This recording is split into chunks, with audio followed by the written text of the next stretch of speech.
Donc ici, on avait vendu sur le rebond. Donc vous avez vu, chaque fois, ça rebondit sur la droite de tendance. D'accord? C'est ce que ça fait depuis ce niveau-là. Rebond, rebond, rebond, rebond. Donc, il est préférable de toujours rester dans le sens de la tendance. Mais n'oubliez pas que ici, la tendance de fond est haussière. Donc, tout ce que vous avez ici, là, c'est une correction, c'est une phase de correction. D'accord? Donc, vous devez toujours garder ça à l'esprit que vous êtes dans une phase de correction et que vous connaissez vos limites. Comme vous avez eu ici. D'accord? Vous avez eu une phase corrective ici. D'accord? Et on peut également tracer une droite ici, qui sera plutôt valable en H1. Voilà.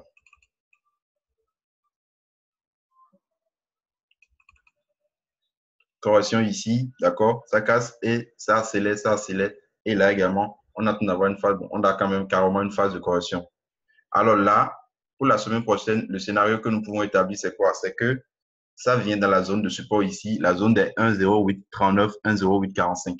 Donc, ça vient dans cette zone et puis ça laisse un chandelier de retournement. Quand je parle de chandelier de retournement, je veux parler soit d'un marteau, soit d'une étoile du matin, soit d'un avalement haussier. D'accord? Un avalement haussier. Donc, quand ça va laisser l'une de ces configurations, alors on pourra rentrer à l'achat dans la zone ici. Et vous avez vu que ça coïncide avec le support haussier que nous avons tracé ici. Donc, ça rebondit déjà 2 fois sur ce support-là. Alors, qu'est-ce que nous allons attendre quand ça va former le chandelier de retournement? Nous allons acheter, d'accord, avec un stop. Ce qui serait préférable, c'est que ça nous laisse une mèche en bas. Et nous allons mettre le stop sous la mèche. Donc, ici, parfois le marché vous dit des tours. D'accord, le marché. S'il vous plaît, coupez le micro, s'il vous plaît.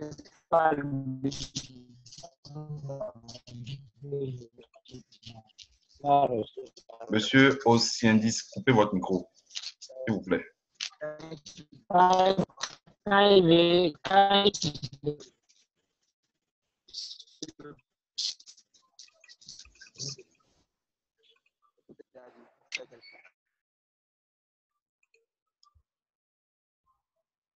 Est-ce que c'est bon? Coupez votre micro, s'il vous plaît. Alors, comme je disais tout à l'heure, notre scénario aussi, c'est d'attendre un rebond ici pour pouvoir entrer à l'achat, d'accord? Ou carrément une cassure pour pouvoir entrer à la vente. Et si ça casse ici, notre premier objectif sera ici. D'accord? Le prochain support ici. Bon, sinon, carrément, la zone ici, voilà. Bon, il y a de petits niveaux également qui embêtent. Vous avez vu ce niveau-là, par exemple. Ça peut embêter. Comme ce niveau-là peut embêter. Là, ce sera pour ceux qui tradent en H1. D'accord? Mais celui qui veut trader en H4, là, carrément, le premier objectif sera ici. D'accord? Les 1,08, 0, carrément 1,0800. Après, vous aurez cette zone-là. Donc, si ça casse cette zone, alors là, vous avez le prochain support ici. Vous avez ici. D'accord? Vous avez ce niveau également. D'accord? Ici. Donc, avant le marché, sur le marché, quand vous avez les cassures comme ça, c'est que la tendance suit vraiment son cours, quoi. Donc, vous avez la cassure ici. Donc, l'objectif, normalement, devrait être en bas ici. C'est-à-dire le point de départ de la tendance précédente. Donc, quand vous avez une cassure ici, ça casse, vous vendez. Donc, il y a même des fois, on fait du long terme et puis on laisse. On ne met même pas de TP, on laisse. D'accord? On se dit que ça viendra. Toutefois, on va quand même surveiller cette paire au cours de la semaine, soit prendre le rebond ou une phase d'impulsion haussière. S'il vous plaît, coupez votre micro, s'il vous plaît. Monsieur Osiendis et Monsieur Adeye.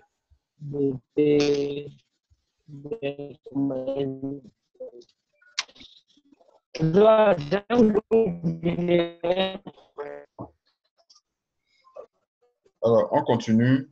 Après, nous avons eu AUDJPY.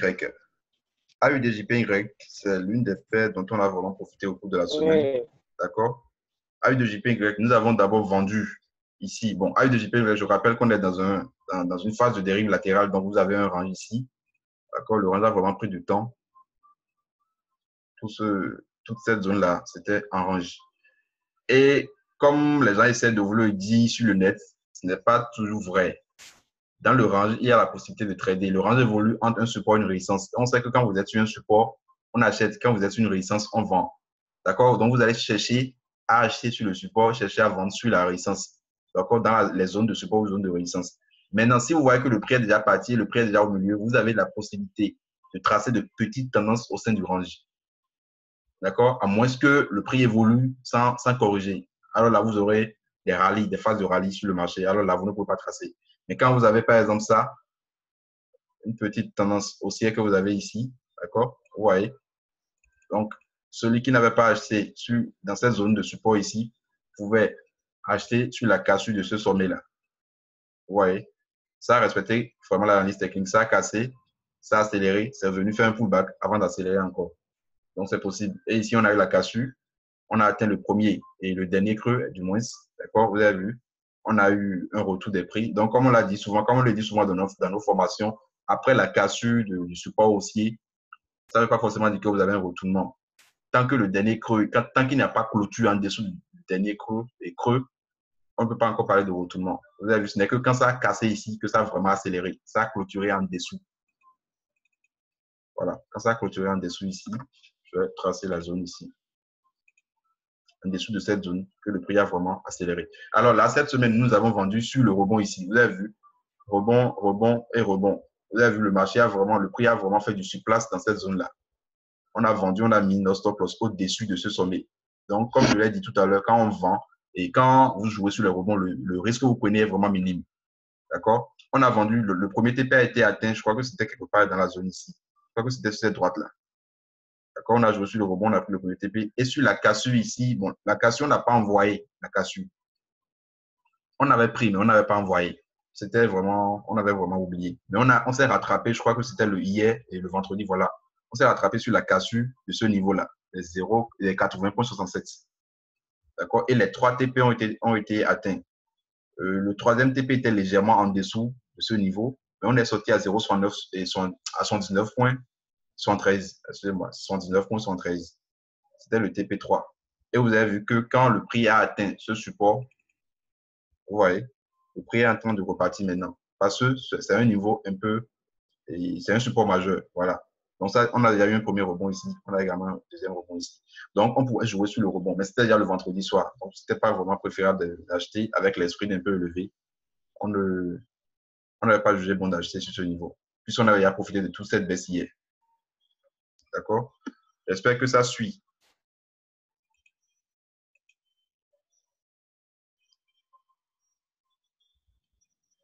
Oui, c'est bon, ça suit. OK. Alors, on continue avec Euro JPY qu'on a envoyé hier. Comme je vous l'ai dit, on ne peut pas revenir chaque fois sur les mêmes parités. Euro JPY, c'est quelque part ici. Voilà, Euro JPY, on a envoyé hier.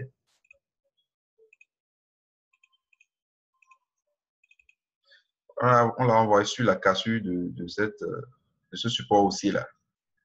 On est sorti sur l'atteinte du premier TP. Le premier TP était à 1,2883. Voilà. Donc, le prix est allé jusqu'à 1,28.52 du moins. Et nous, on est sorti sur le premier TP. Le deuxième TP était placé à 1,28.24. Donc, on n'a pas atteint le deuxième TP. Donc, normalement, on est sorti à break-even pour les deux autres positions. D'accord? Parce qu'on a vendu à 129,89. Et actuellement, le prix est à 129,94. Donc, pour la première position, on est sorti avec un gain de, je crois que c'était un truc de 50 et quelques pips, hein, je crois bien. De 50 et quelques pips, je ne me rappelle plus du nombre de pips. Je vais voir rapidement. 129,89 et 129,8 du moins. Vente à 129,8. Ah, ok, je vois. Je crois qu'on avait tracé également quelque chose comme ça. Voilà.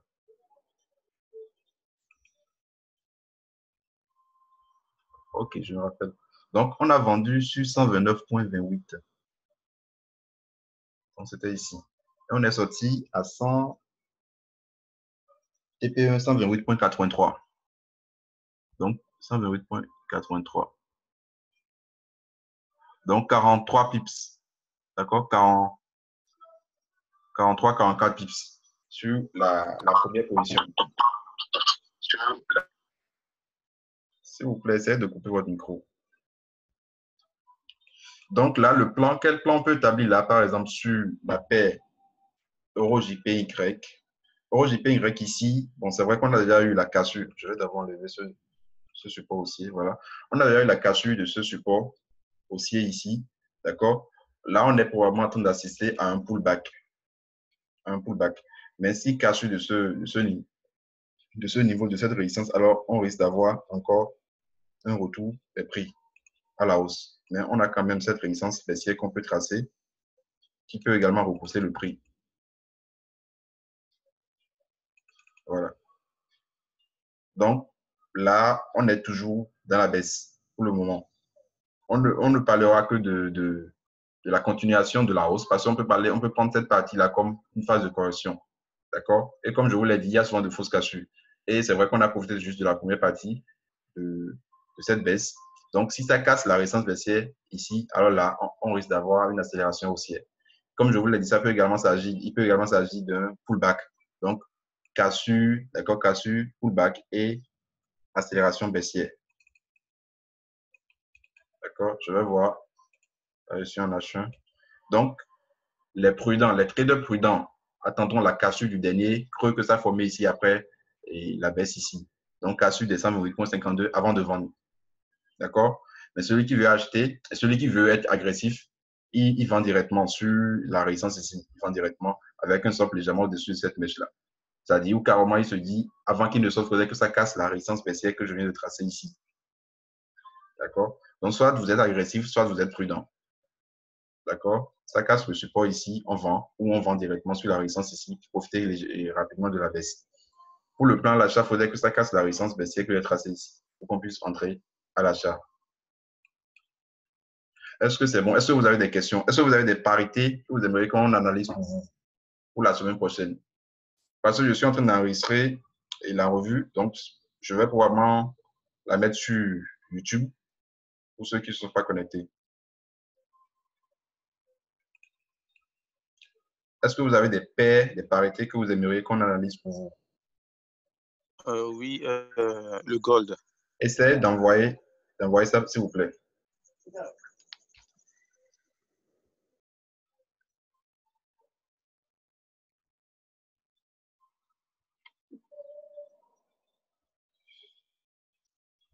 Écrivez, quand vous avez la conversation, vous pouvez écrire les paires que vous aimeriez qu'on analyse pour vous pour la semaine prochaine.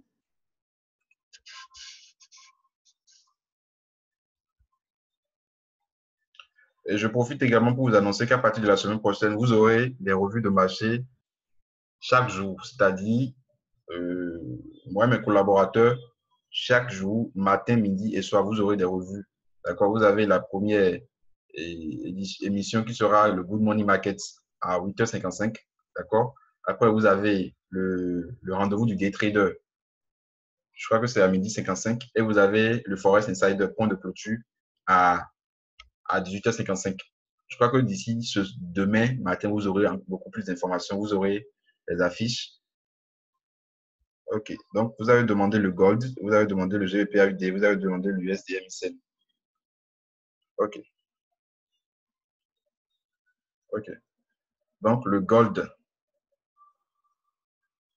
je crois que j'ai envoyé une email sur le Gold.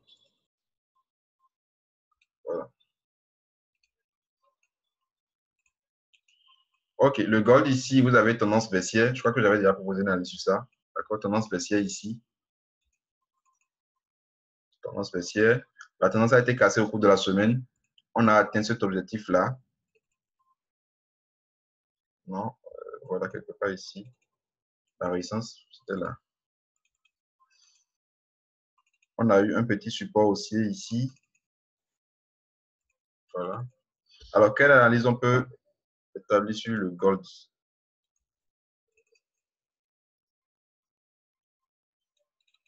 Voilà. On a un drapeau ici.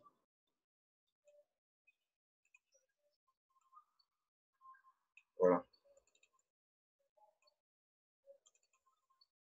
Ça devient un H1. Donc, le gold. Là, on a ici un drapeau de correction. D'accord, pour cette tendance haussière. La tendance a déjà été cassée, vous avez vu, et puis ça a réintégré. Et là également, ça a rebondi sur ce niveau ici, et là, c'est en train de chuter. Maintenant, qu'est-ce qu'on peut établir comme plan? Avant de vendre, parce que c'est vrai que la tendance haussière, le support haussier a été cassé ici. Avant de vendre, il faudrait que ça casse les 104 et 1196,61. D'accord?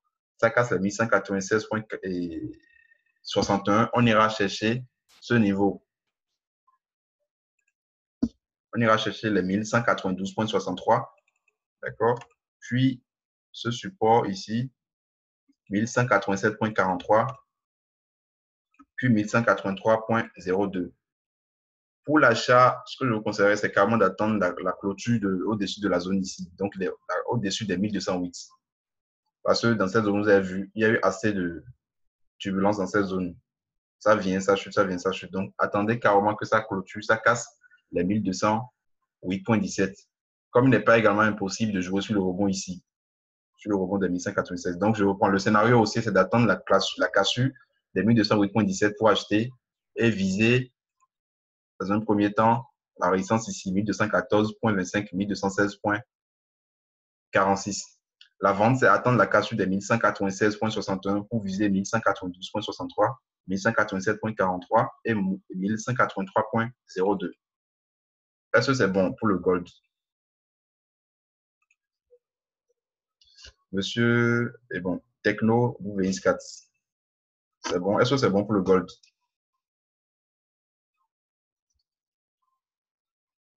En attendant que vous nous répondiez, il y a un monsieur aussi indice qui a demandé une analyse sur GBP AUD. OK. GBP AUD. Je vais voir si j'avais quelque chose sur ça. OK. OK. GBP AUD ici. On a cette tendance spéciale. La tendance spéciale a été cassée. On a eu cette zone ici qui a également été cassée. Et cette résistance qui a été cassée du moins. Voilà, ici.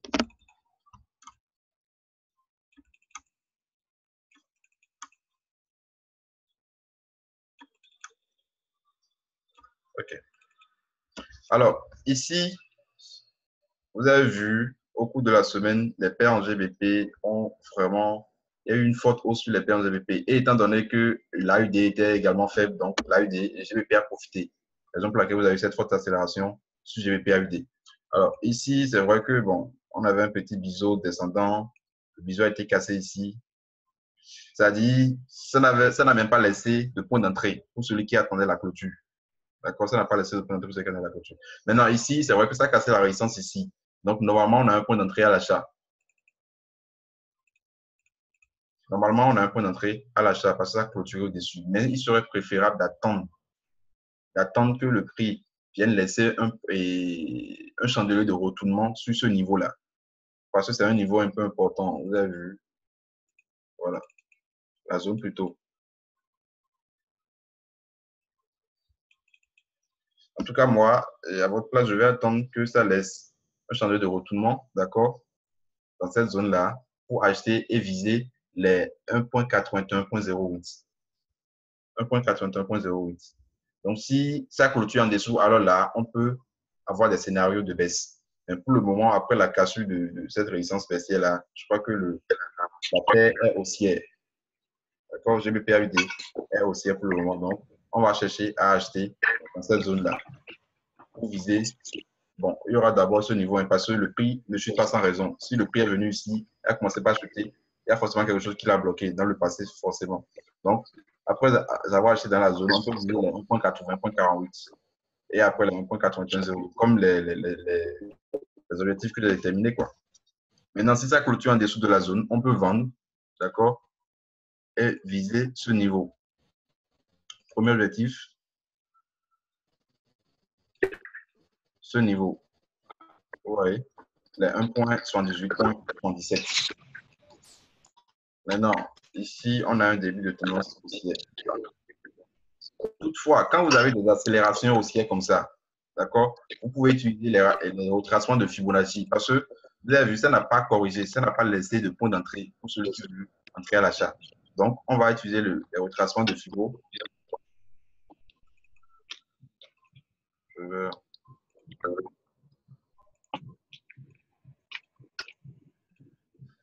Voilà. Bon, les 50% sont ici. On sait que sur les Fibo, les niveaux importants sont 50% et 61,8%. Donc, il n'est pas impossible également que le prix vienne toucher les 50%, d'accord, avant de repartir à la hausse. Parce que vous avez vu, il n'y a pas de correction. Il n'y a vraiment pas de correction. Et les paires qui s'envolent vraiment comme ça, là, c'est vrai que quand on entre dedans, on est dans le bon sens, on en profite. Mais quand vous rentrez au mauvais moment, alors là, c'est mort pour vous. Je vais enlever les fibraux. Voilà. Est-ce que c'est bon, monsieur Indice? Voilà. Est-ce que c'est bon, monsieur Indice? S'il vous plaît, essayez de couper votre micro, s'il vous plaît.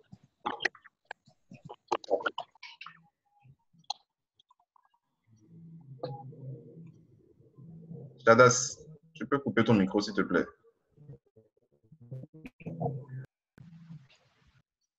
Merci.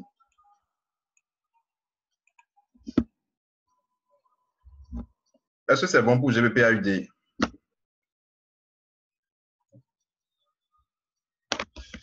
En attendant que vous me répondiez, je continue avec M. Noël Manzougué qui a demandé USD MICN. Bon, les paires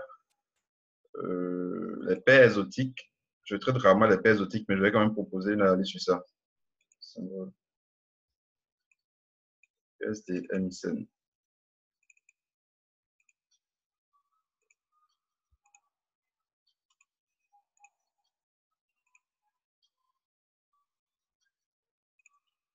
On a un adepte de l'USD MICN qui s'est connecté, qui vient de se connecter, lui, il aime vraiment les paires exotiques. Je crois que c'est Chadas. Voilà.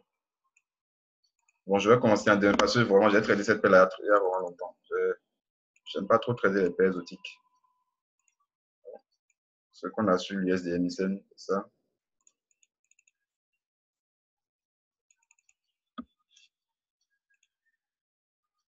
Je crois que c'est un triangle symétrique. Hein, voilà. On a un triangle symétrique. Là, je suis en D1. D'accord. On a des creux ici. Je crois que c'est creux. Support résistance.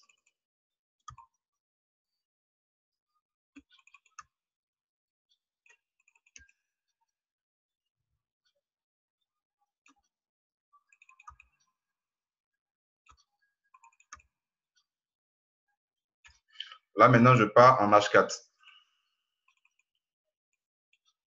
En H4, ici, qu'est-ce que j'ai? J'ai d'autres niveaux que je pourrais tracer. D'accord.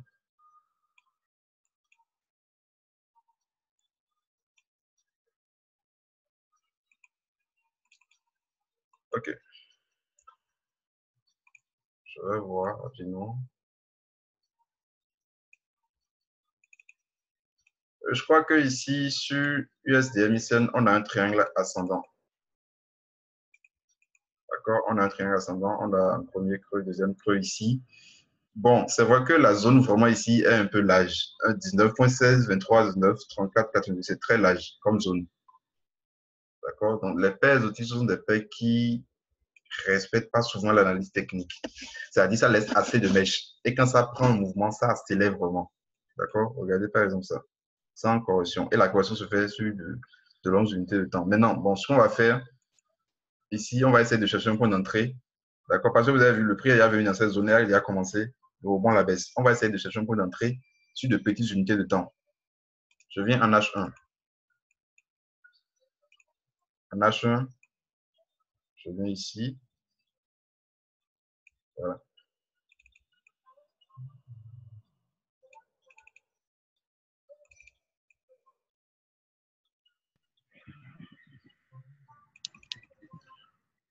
Donc voilà.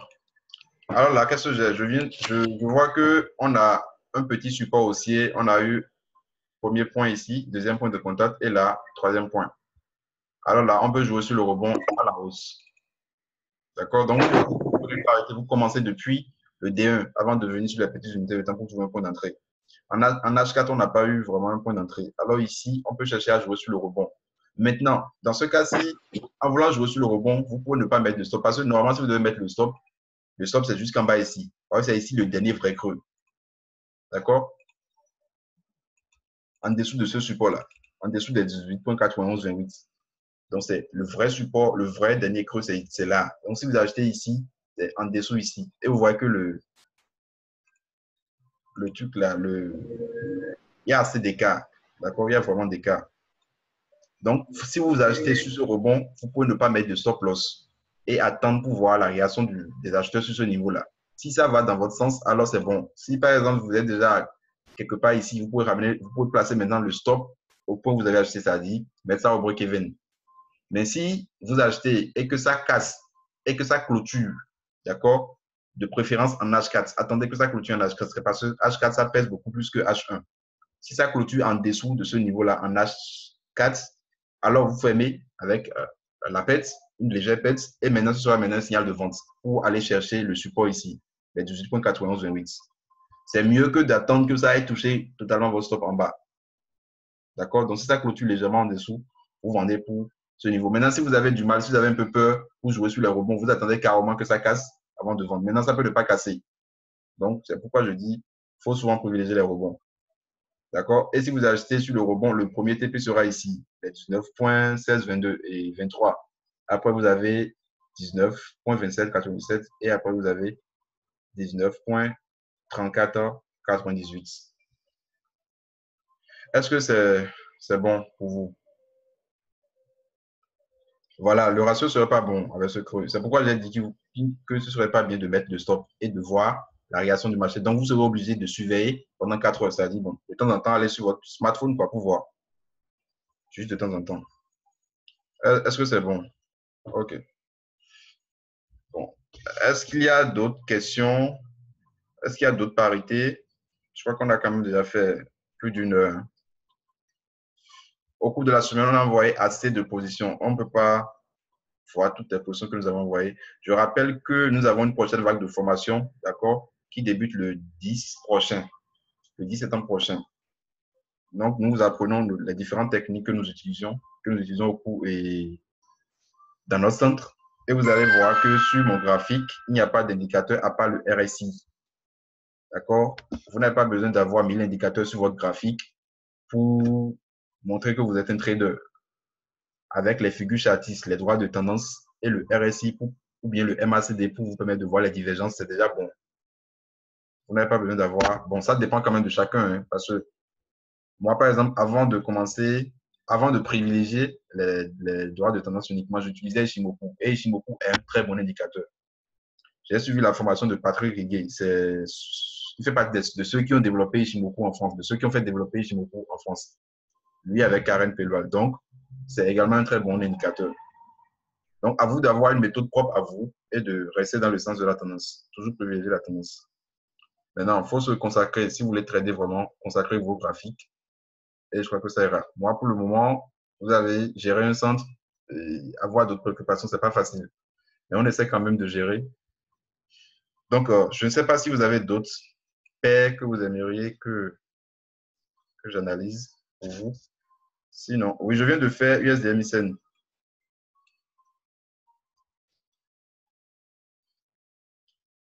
Sinon, on pourra s'arrêter là. Demain, je vais essayer de faire la revue de marché hebdomadaire et d'envoyer ça sur notre chaîne YouTube. Notre chaîne YouTube, c'est l'analyse T.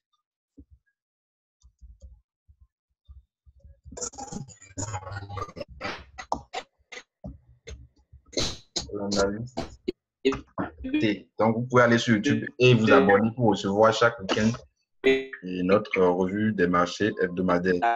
Donc, comme je le disais tout à l'heure, OK, monsieur Veni Oga demandait EURUSD. Comme je le disais tout à l'heure, à partir de lundi, vous aurez des points de marché chaque jour, d'accord, à travers Zoom. Et c'est le même numéro. Le numéro de salle sera toujours le même. Avec ce numéro, vous pouvez vous connecter le matin à 8h55 et dans la journée à 12h55 et le soir à 18h55. Le matin, c'est le Good Morning Market.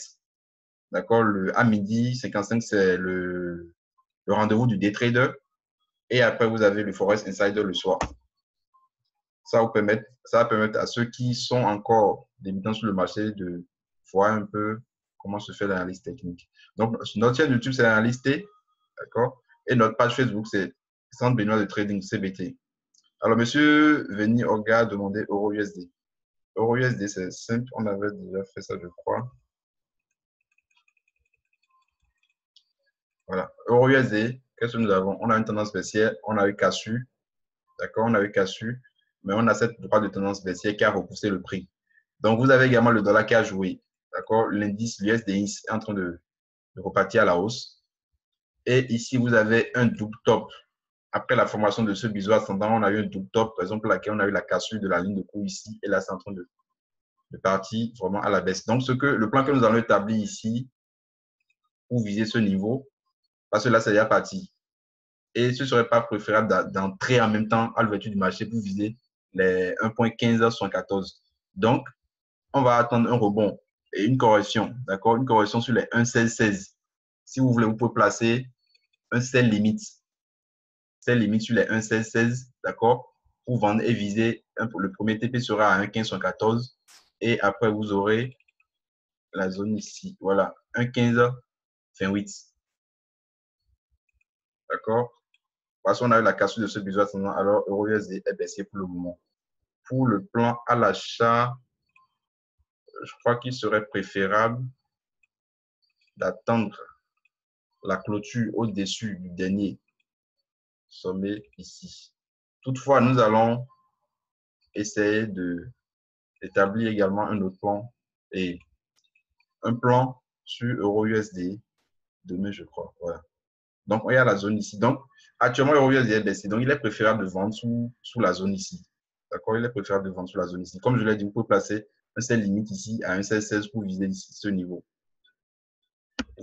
Avec un stop loss au-dessus des 1.1650.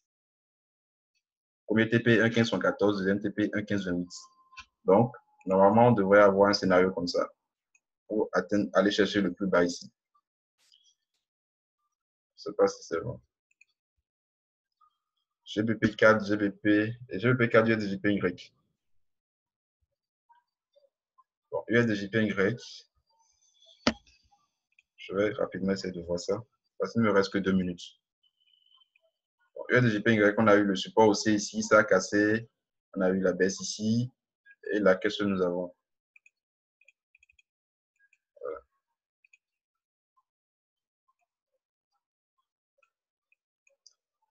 Euro et USDJPY du moins ici, on va attendre la clôture au-dessus de cette zone-là, 111.09. Clôture H4, d'accord? De préférence clôture H4. Je crois que c'est, voilà, légèrement en haut ici. C'est 111.13, voilà. Donc, il ne faut pas ignorer les mèches. Clôture H4 au-dessus de 111.13 pour pouvoir acheter. Pour pouvoir acheter et viser 111.34. D'accord? Maintenant, pour le plan à la baisse, je viens le voir ici. Et là, vous avez étoile du matin. Donc, je crois que cette paire est plutôt haussière. Donc, il faut carrément attendre la clôture ici pour acheter et aller chercher le niveau que j'ai dit ici. Maintenant, pour le plan à la baisse, on peut attendre la clôture sous la zone des 110,94. D'accord? Voilà, cette zone ici pour pouvoir entrer à la vente et aller chercher ce niveau, 110,67, le plus bas. Il ne me reste que 1 minute 27, donc je vais essayer de faire les choses rapidement et demain, on va faire la revue de marché à tête reposée. Vous avez demandé également, je crois que c'est bon, USDJPY. OK.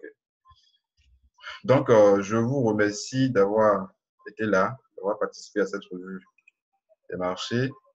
Je rappelle Bon, j'ai une minute. Je rappelle que le groupe de signaux est toujours actif et que vous pouvez toujours vous abonner. L'abonnement mensuel est de 15 000 francs. D'accord? Au cours de ce mois, nous avons réalisé 2194 pips. Donc, c'est quand même pas mal comme performance. Donc, comme je vous l'ai dit, nous avons des principes, nous avons des règles que nous suivons pour atteindre ces objectifs-là. Donc, nous n'envoyons pas les positions juste comme ça. D'accord? Comme vous l'avez vu au cours de cette revue de marché, on analyse d'abord, on établit les plans les week-ends et quand les plans se déclenchent, on prend les positions. Donc, vous pouvez toujours vous abonner, vous pouvez me contacter inbox. Je vais envoyer le numéro ici pour ceux qui sont à l'international. Donc, plus 229 66 04 29 19. Donc, merci d'avoir suivi la revue de ce soir. Passez un agréable week-end et bonne soirée à vous.